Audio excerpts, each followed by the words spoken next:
Assalamualaikum warahmatullahi wabarakatuh. Halo kawan-kawan semua, selamat pagi, siang, dan malam. Dimanapun kawan-kawan semua berada, saya harap semoga kita semua sedang dalam keadaan yang baik-baik saja. Dan jangan lupa untuk tetap bersyukur dengan apa yang kita miliki saat ini, dan selalu bersabar dan ikhlas untuk apa yang akan terjadi ke depannya. Baik kawan-kawan semua, tanpa berlama-lama lagi, mari kita lanjutkan cerita yang sebelumnya.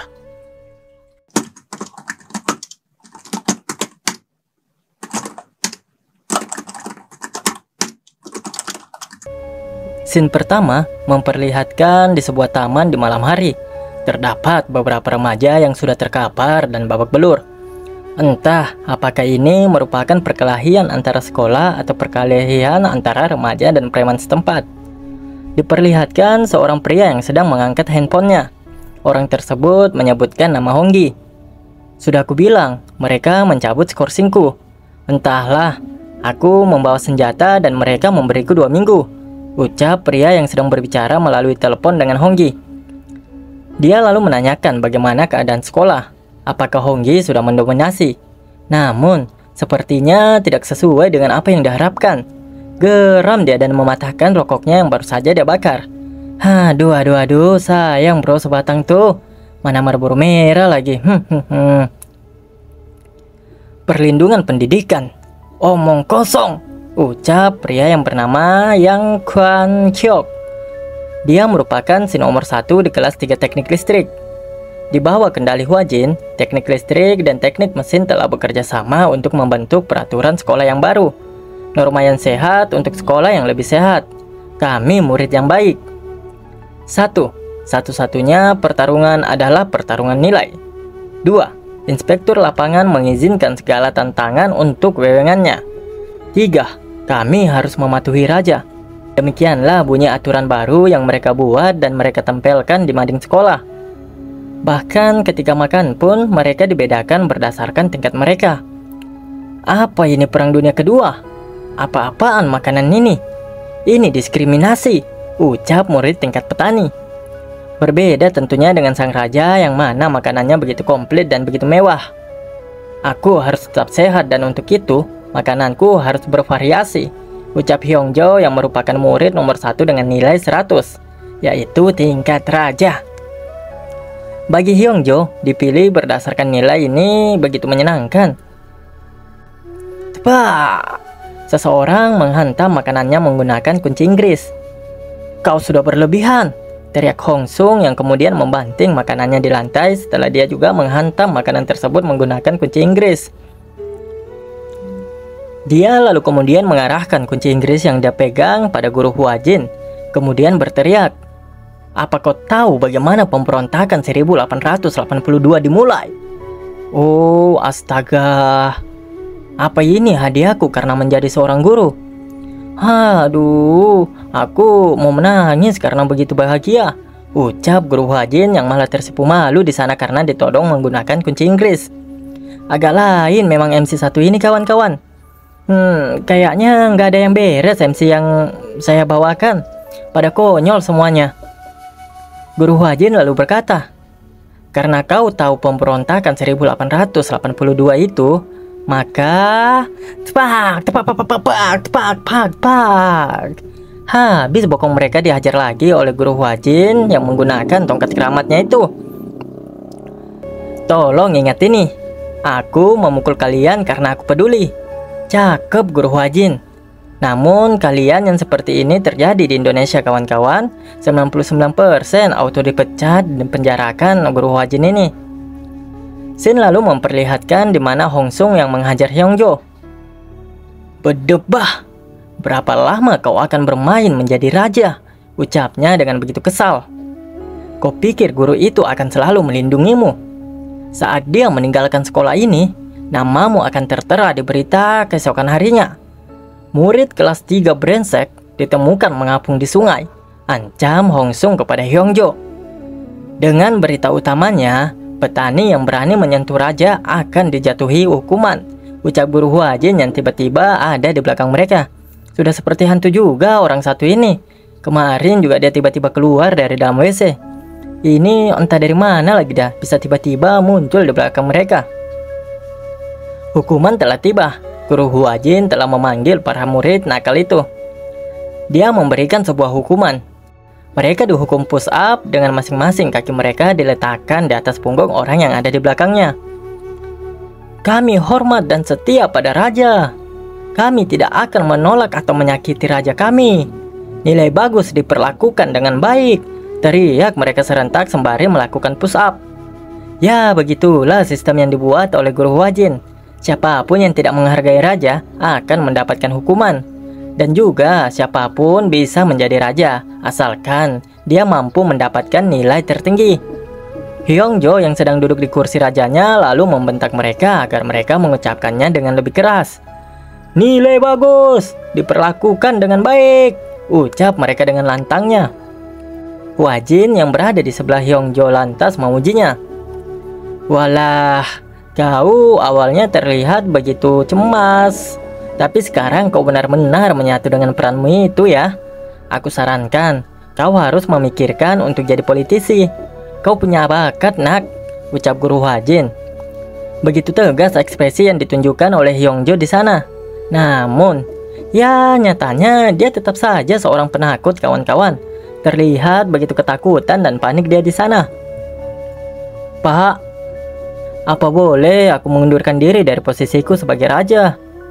Kalau kau pergi, aku benar-benar akan mati, ucap Hyongjo yang sampai merengek dia ke Guru Huajin saking takutnya. Mereka benar. Kau tidak selamanya ada di sini, Pak. Aku sudah berusaha selama 3 tahun ini. Kalau kau mati sekarang, semua usahaku, ucap Hyongjo yang merengek sampai nangis bombay di sana, kawan-kawan. Kasihan. Berhentilah merengek, dasar pengecut. Kau takkan mati, ucap Guru Huajin. Dipikir-pikir, beginilah juga kawan-kawan gambaran kita sewaktu kecil ketika meminta mainan sama orang tua kita. Ya, kurang lebih lah merengek kayak gitu. Usia sama, seragam sama. Ini adalah buah dari usahamu. Kau tak perlu takut, nak. Saat aku pergi, sekolah tingkat lanjut Sunmike akan jadi tempat yang lebih baik. Sekolah ini tak akan berubah, bahkan jika kau mengubah anak-anaknya, ucap Guru Huajin yang menasehati serta menenangkan Hyongjo. Bagi kawan-kawan yang sudah membaca langsung manhwanya atau mendengar dari channel lain, mungkin ada sedikit penyampaian yang berbeda. Namun pada intinya sama saja ya kawan-kawan. Soalnya terjemahan dari manhwanya sendiri banyak yang bikin puyeng. Hal ini juga diakui oleh pembaca langsung di webnya. Mau tidak mau, Mimin ataupun konten kreator lainnya pasti perlu sedikit usaha lebih untuk menarik benang merah dari manhwa ini. Tergantung dari kita lagi untuk menafsirkan dan bagaimana imajinasi kita bermain dan berimprovisasi, kawan-kawan. Entah channel lain sudah menyelesaikan manhwa ini atau tidak, tapi Mimin sempat lihat ada satu channel atau berapa channel gitu yang memang membawakan cerita yang ini sejak 3 bulan yang lalu, hampir bersamaan dengan Mimin. 3 bulan yang lalu, tapi kok subscribernya Mimin baru 100-an, sementara channel lain udah ribuan. Ya maklum kawan-kawan, Mimin baru aktif buat videonya kurang lebih 3 minggu yang lalu. Ya awalnya itu memang niat sebenarnya, cuma karena banyak kesibukan makanya baru-baru ini baru bisa aktif untuk up videonya lagi. Baik kawan-kawan, kita lanjut. Lumayan panjang juga bacotan saya di luar cerita ini. Maaf. Sin lalu memperlihatkan murid yang mendapat skorsing itu kini telah tiba di sekolah karena masa skorsingnya yang telah dicabut oleh pihak sekolah. Dia mencoba membuka sebuah pintu, namun sepertinya pintu tersebut terkunci. Kembali ke dalam kelas Huajin, di mana Hongsung yang terlihat tak penyunyu. Apa sih bahasa Indonesianya yang tepat untuk orang yang tersungkur ke depan dengan wajah yang terlebih dahulu menyentuh lantai? Soalnya di tempat Mimin dengan begitu banyaknya suku, hampir semuanya menyebutnya Tapannyunyu. Baik itu orang Dayak, orang Tidung, orang Timur, Jawa, Banjar, Betani, Minang, Padang, Lombok, Bali, dan semuanya kawan-kawan ada di sini. By the way, itu bahasa Bugis ya kawan-kawan. Soalnya di tempat Mimin ini sudah kayak Indonesia versi mini banget. Hahaha, tak kusangka aku adalah rival si brengsek ini. Kenapa kau melakukannya? Kalau kau tahu ini akan terjadi, ejek Honggi yang melihat Hong Sung di lantai. Diam kau, kau juga hampir gagal, dasar brengsek, jawab Hong Sung yang membalas ejekan dari Honggi. Honggi lalu bertanya kepada Hong Sung, apakah dia tahu hari ini hari apa? Hari ini adalah hari pencabutan skorsing Kwan Hyok, lanjut Honggi yang memberitahukan Hong Sung. Sontak saja mendengar itu membuat Hong Sung terkejut. Bagaimana tidak, sejak hari dia diskorsing karena membawa senjata ke sekolah, ini baru 2 minggu. Namun Honggi juga tidak mengetahui apa sebenarnya yang terjadi. Yang jelas sekolah sendirilah yang mencabut skorsingnya. Kekuatan yang tertinggi, itu yang diajarkan pada kita. Saat Kwan Hyok kembali, guru itu akan mati, ucap Honggi yang begitu percaya diri akan kekuatan yang dimiliki Kwan Hyok. Guru Hwajin lalu bertanya kepada Hyungjo, siapa yang membuat sistem sebelumnya di sekolah ini? Namun sebelum Hyungjo menjawabnya, seisi ruangan lalu dikejutkan oleh suara seseorang yang mencoba mendobrak pintu. Baru saja dibicarakan, sepertinya dia sudah di sini, ucap Hong Sung. Yang datang mendobrak pintu itu adalah Kwan Hyuk. Ya, bukan mendobrak sih namanya, nih menghancurkan pintu lebih tepatnya. Maafkan aku disuruh kembali ke sekolah tapi pintunya ditutup. Aku Jang Kwan Hyuk, anak kelas 3 jurusan teknik listrik. Senang bertemu denganmu. Tanpa basa-basi kawan, Kwan Hyuk langsung memperkenalkan dirinya dengan palu yang masih dia genggam.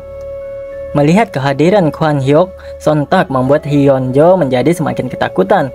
Kali ini benar-benar tawat riwayatnya, pikirnya. Kwan Hyuk lalu menoleh dan melihat aturan baru yang ternyata ditempatkan di atas pintu ruangan kawan-kawan. Bukan di mading ternyata. Oh, itu yang terjadi ya. Rajin sekali, ucap Kwan Hyuk yang membaca semua aturan baru tersebut. Jadi, kau Jang Kwan Hyuk yang terkenal itu ya? Kau terlambat di hari pertamamu, ucap Guru Hwajin. Kepala sekolahmu punya begitu banyak pertanyaan. Kaulah yang menyebabkan ini semua kan? Ya, dengan sedikit usaha, aku berhasil melembutkan yang lainnya. Keren bukan? Ucap Guru Hwajin yang menyombongkan diri di hadapan Kwan Hyuk. Tapi, kau terlambat di hari pertamamu. Itu tak bisa dibiarkan. Membungkuklah, Bung. Oh iya, dan letakkan palu itu, perintah Guru Hwajin kepada Kwan Hyuk. Kwan Hyuk lalu melemparkan palunya dan berkata, maaf soal itu. Aku punya kebiasaan buruk saat tidur. Dia lalu menurunkan tasnya dan brak! Langsung dia mengirimkan tinju ke wajah Guru Hwajin. Kwan Hyuk cukup terkesan karena Guru Hwajin dapat menangkis pukulan cepatnya itu. Kau terlihat lebih hebat dari kelihatannya, ucapnya yang meremehkan Guru Hwajin. Apa-apaan ekspresimu itu? Kau menerima tantangan bukan? Ucap Kwan Hyuk dengan lagak yang begitu sombong. Dia lalu melanjutkan perkataannya. Apa kau takut aku tidak penurut seperti yang lain? Hwajin lalu mengusap darah yang ada di mulutnya dan berkata, seperti yang kuduga. Kalau bahumu bisa menimbulkan dampak sebesar itu, kau akan menyusahkan. Bukannya ini cuma pesta?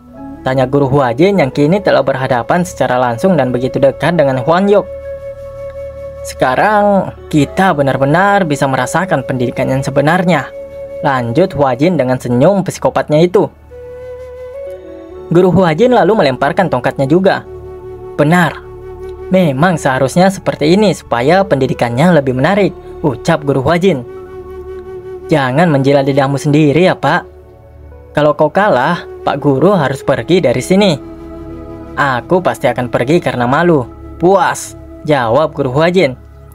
Aku akan membantu Bapak pulang cepat hari ini. Dan Kwan Hyuk pun langsung meninju Guru Hwajin. Guru Hwajin dengan mudah dapat menghindari tinju Kwan Hyuk. Dia menghindar ke kanan dan langsung melancarkan serangan menggunakan tangan kirinya ke wajah Kwan Hyuk. Cepat! Tepat sasaran tinju dari Guru Hwajin. Kwan Hyuk lalu meraih kepala Guru Hwajin dan membantingnya ke lantai. Brak!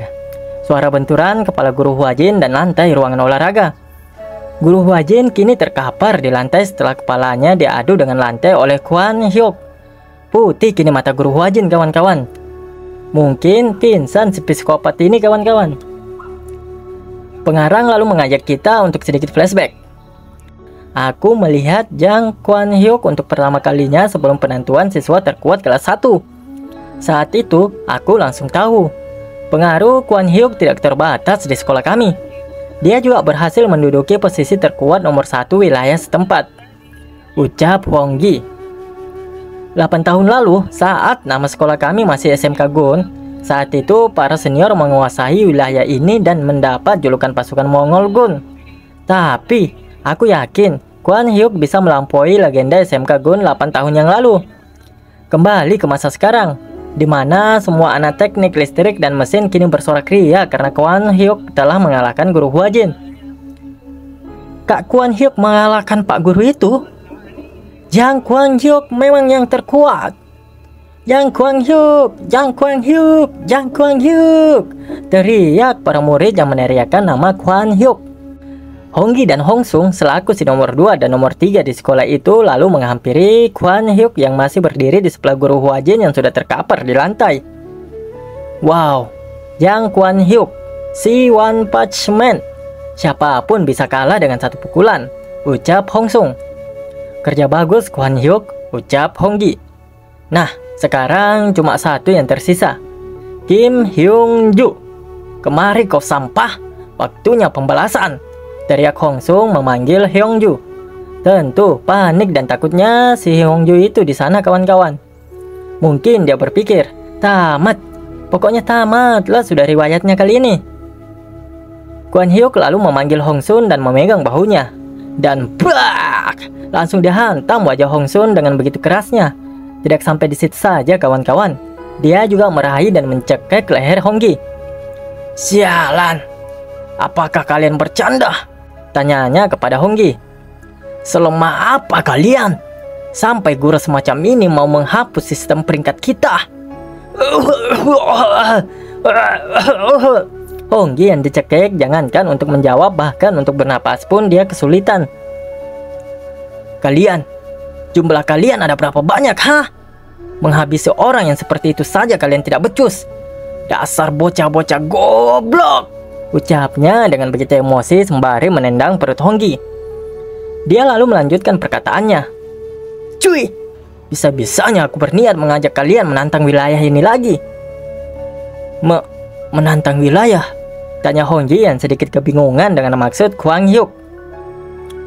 Kwon Hyuk lalu membakar rokoknya dan menyuruh semua murid untuk fokus kepadanya. Perhatian, setelah menaklukkan wilayah ini 2 tahun lalu, aku bersikap tenang. Gara-gara itu, belakangan makin banyak bocah-bocah yang lupa pada kekuatan sekolah kita. Kita harus menghabisi mereka dan mengembalikan kejayaan kita. Lebih dari 2 tahun yang lalu. Itulah mengapa aku membuat sistem peringkat ini. Agar kalian terlatih, para bangsat. Kita akan menghapus legenda para senior 8 tahun lalu. Menghapus legenda pasukan Mongol Gun. Dan mencatatkan legenda baru. Ucap Kwon Hyuk yang begitu percaya diri dengan kekuatan yang dia miliki. Terdengar suara tawa yang sepertinya berusaha untuk ditahan. Jelas saja itu membuat Kwon Hyuk cukup terkejut. Siapa yang berani menertawakannya saat dia berbicara? Ternyata sedari tadi guru Huajin ini tidak pingsan kawan-kawan. Dia hanya berpura-pura dan akhirnya dia tidak sanggup lagi menahan tahannya.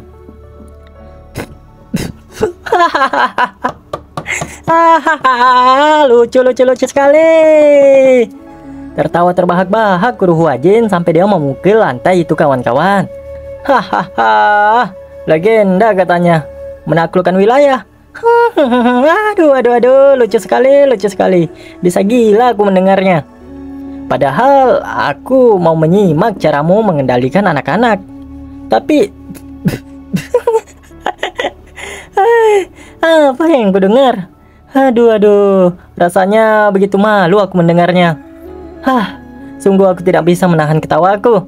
Begitu puas guru Huajin menertawakan Kwon Hyuk sampai berguling-guling dia di lantai kawan-kawan.